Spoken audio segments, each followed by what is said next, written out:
Noong year 2000, isang high-tech at higanting submarino ng Russia ang biglang naging missing sa gitna ng naval exercise na sinalihan ng malaking puwersa ng Russian Navy. Dahil sa pag-aakalang indestructible at walang tsansang maabirya ang naturang submarino, hindi agad pinansin ng pamunuan ng Navy ang bigla nitong pagkawala. Ngunit lingid sa kanilang kaalaman ay nakikipagbuno na pala kay kamatayan ang 118 na crew na lula nito sa ilalim ng karagatan. At ang mga sumunod na kaganapan ay naging isa sa pinakakontrobersyal at mapanlinlang na maritime disaster sa kasaysayan ng pamunuan ni Vladimir Putin. Ano ang totoong dahilan ng biglaan nitong pagkawala at ano ang sinapit ng mga crew? Yan ang kapanapanabik na true story na isasalaysay ko ngayon dito lang sa Mr. Goodbye! Pinakamalaki, pinakamatibay at pinakamalakas sa buong mundo. Ganito ay pinagyayabang at inilalarawan ng Russia ang nooy pinakatampok na naval asset nilang Oscar II class submarine na pinangalanang K-141 Kursk. Bukod sa pinatatakbo ang dambuhalang submarine na ito ng high-tech Russian military technology, armado rin ang Kursk ng malalakas na anti-aircraft missiles at torpedoes.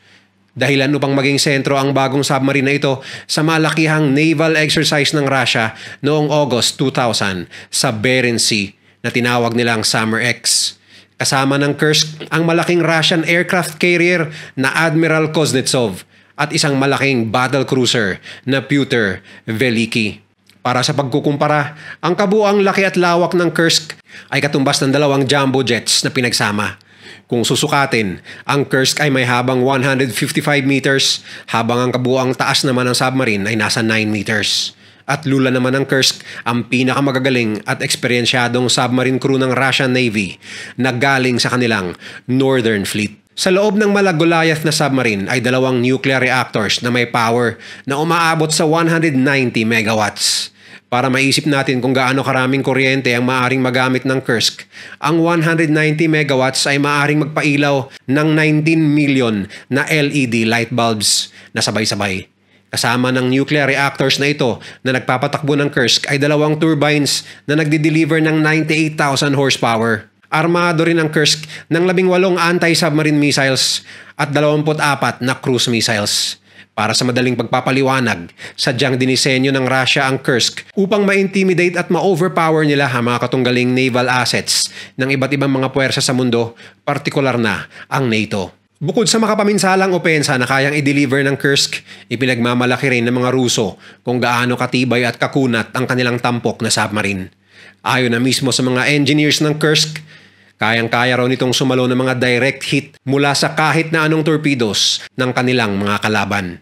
Kung gaano ka-proud at ka-confident ang mga Rusong nakakita sa Kursk mula sa labas, ganon din ka-proud at ka-confident ang crew na lula nito. Mula Russian Northern Fleet, 118 sa pinakamahusay na tauhan ng Kursk ang inatasang i-display ang full capacity nito noong August 10, year 2000. Habang nasa ilalim ng dagat, matagumpay na nag-launch ang Kursk ng isang Granite cruising missile dahilan upang makumpirma na fully functional at fully operational na ang kanilang secret weapon laban sa mga katunggalin nilang puwersa sa mundo. 2 araw matapos ang unang test launch, August 12, ang submarine commander na si Captain Gennady Lyachin ay nag-utos na gumawa pa uli ng isang pang test launch gamit ang mga dummy torpedoes bandang 8:51 ng umaga. Inaprubahan ng Russian Navy Headquarters ang kanilang request. Matapos na matanggap ang approval, agad-agad niyang iniutos sa kanyang tauhan na i-load na ang mga dummy torpedo sa compartment. Ngunit laking gulat ng mga tauhan sa headquarters dahil matapos ang 3 oras ng paghihintay ni static signal ay wala na silang nakukuha mula sa submarine. Ilang sandali pa, isang report mula sa hydroacoustic device ng battle cruiser na Pyotr Veliki na isang malaking underwater explosion na katumbas ng pagtama ng isang torpedo sa isang submarine ang na-detect ng naturang device. Bagamat kabaha-bahala ang report, sinabi lamang ng headquarters na walang kaugnayan ang anomalyang yon sa kondisyon ng Kursk at pinagpatuloy pa rin ang pagdi-display ng Russian Navy ng kanilang puwersa sa kabila ng radio silence ng Kursk submarine ilang oras na ang nakalipas. Sa loob pa ng 2 oras, nagpatuloy ang Summer X sa kanilang naval exercise. Hanggat sa sumapit ang 1:30 ng hapon, ang scheduled na pagtatapos ng kanilang exercise, Walang ni isa sa 30 naval vessels ang nakatanggap ng anumang uri ng komunikasyon mula sa Kursk. At dahil dito, napilitan na ang fleet commander ng Russian Navy na si Admiral Vyacheslav Popov na magpadala ng helicopter para hanapin ang Kursk. Ngunit ni anino o signal man lang ay wala silang nakuha. 45 minutes pa ang lumipas mula nang matapos ang Summer X sa araw na yon. Hindi pa rin nagpaparamdam ang Kursk kasama ang 118 na kalalakihang lula nito. At dito na kinutuban ng masama si Admiral Popov. Isang Ilyushin Tu-38 aircraft na may kakayahang makapag-detect ng submarine sa kailaliman ng dagat ang dinispatcha para maghanap sa Kursk. Ngunit matapos ang paulit-ulit at paikot-ikot na survey at communication attempts, bigo silang makakuha ng anumang response sa Kursk. 6:30 ng gabi, inumpisahan na ang search and rescue operation para ilocate ang submarine. Ngunit wala pa ring napala ang mga search and rescue team. Kaya noong 10:30 ng gabi, nagdeklara ng emergency ang Northern Fleet ng Russian Navy at dahil dito, pansamantalang itinigil ang Summer X sa mga susunod na araw upang tumulong sa paghahanap sa Kursk. At sa pagtunog ng alarm, higit sa 3,000 mga sailors agad ang nagtulong-tulong upang mahanap ang nawawala nilang mga kasamahan. Kung tutuusin, hindi naman dapat ganito kahirap maghanap sa mga nawawalang submarines. Standard naman sa mga gantong uri ng sasakyang pandagat, lalo na't ito ay pandigma na i-release ang kanilang mga buoy o palutang sa oras ng emergency. Ngunit para sa Kursk, walang ni isang buoy ang namataan sa kabuuan ng Bering Sea. Dahil ano pang literal na mga pasadilim ang 3,000 mga sailors sa search and rescue operations. At pagpatak ng 4:50 na madaling araw noong August 13, isang balita ang tumambad sa kanila. Ang echo sounder devices ng Pyotr Veliky ay nakadetect ng anomalya sa seafloor ng Bering Sea. Dahil dito, agad-agad na nagtungo ang Russian rescue ship na Mikhail Rudnitsky na may daladalang 2 DSRV o Deep Submergence Rescue Vehicles. 10:00 ng umaga, matapos na mabrief ang mga rescuers at steady ang kanilang mga gagamiting aparato, dumiretso na agad sa trabaho ang 2 DSRVs upang imbestigahan ang anomalyang nakuha ng echo sounder devices. At pagpatak ng 6:00 ng gabi, nakita ng mga rescuers ang propellers at stern stabilizers ng Kursk na nakabalagbag sa kalaliman ng karagatan na may lalim na 354 feet. Mula sa video feed ng mga DSRV, hindi makapaniwala ang Russian Navy at Russian rescuers sa kanilang nakita. Ang ipinagmamalaki nilang pinakamatibay, pinakamapinsala at pinakamalakas na fighter submarine ay warak-warak at hindi na mapapakinabangan pa. Kung titignan ang damage na natamo ng Kursk, ang submarine ay animoy isang piraso ng karne na nilapa ng isang gutom na leon. At sa unang tingin pa lang, alam na ng mga rescuers, maging ang mga kasapi ng Summer X na nasa rescue operations na walang ni isa sa 118 nilang kasamahan na nakaligtas mula sa malagim na aksidente. August 14, 2 days matapos ang malagim na sinapit ng Kursk, questionabling sinabi ng Russian Navy na nagkaroon lamang ng technical difficulties ang submarine kaya ito napilitang bumaba sa ocean floor. Ayon pa sa statement na binigay ni Admiral Popov, nakapag-establish naman daw sila ng radio contact sa grupo at buhay ang lahat ng kanilang tauhan sa baba. Taliwas sa kanilang nakita noong lumusong ang 2 DSRV sa kailaliman ng Bering Sea. Dagdag pa ni Admiral Popov sa kanyang mga statements na hindi naman daw nawawala ang Kursk at panay ang highlight niya sa kung gaano kalaki at katagumpay ang isinagawang Summer X noong mga nakaraang araw. Bagamat panay ang subok nilang i-cover up ang aksidente, mula sa mga mamamayan ng Russia, ilang mga bansa na ang nakaamoy ng malaking trahedya. Kahit na itinuturing ng Russia na kalaban ang US, UK at iba pang kaalyado nito, sila ang unang nagpaabot ng intensyon sa Moscow na tumulong sa umano'y operasyon ng Northern Fleet sa Kursk. Ngunit mariing tinanggihan ni Putin ang mga tulong na inaabot ng iba't ibang mga bansa. Patunay lamang na ang tulong ay dumadating para sa mga handang tumanggap nito. At para naman sa mga pamilya ng crew ng Kursk, hindi tulong ang gusto nilang matanggap, kundi katotohanan, ukol sa kalagayan ng kanilang mga mahal sa buhay. Bukod sa pagsisinungaling sa unang binigay na statement sa media at madla, noong August 14 din, nagbigay ng statement ang Fleet Admiral ng Russian Navy na ang trahedya ay nangyari dahil sa pang-ESP o mano ng NATO sa kanilang naval exercise.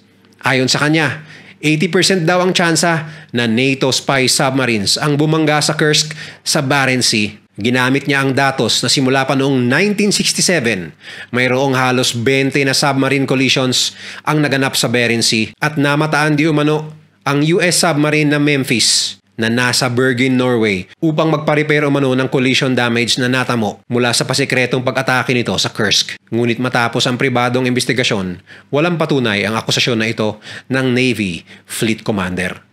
August 17, 5 araw matapos ang aksidente, saka palang pumayag si Russian President Putin na tumanggap ng tulong mula sa ibang mga bansa upang ituloy ang operasyon sa lumubog na Kursk. Ang una sa mga dumating upang tumulong ay ang Norwegian ships na Normand Pioneer at Seaway Eagle, kasama rin ang British rescue submarine na LR-5.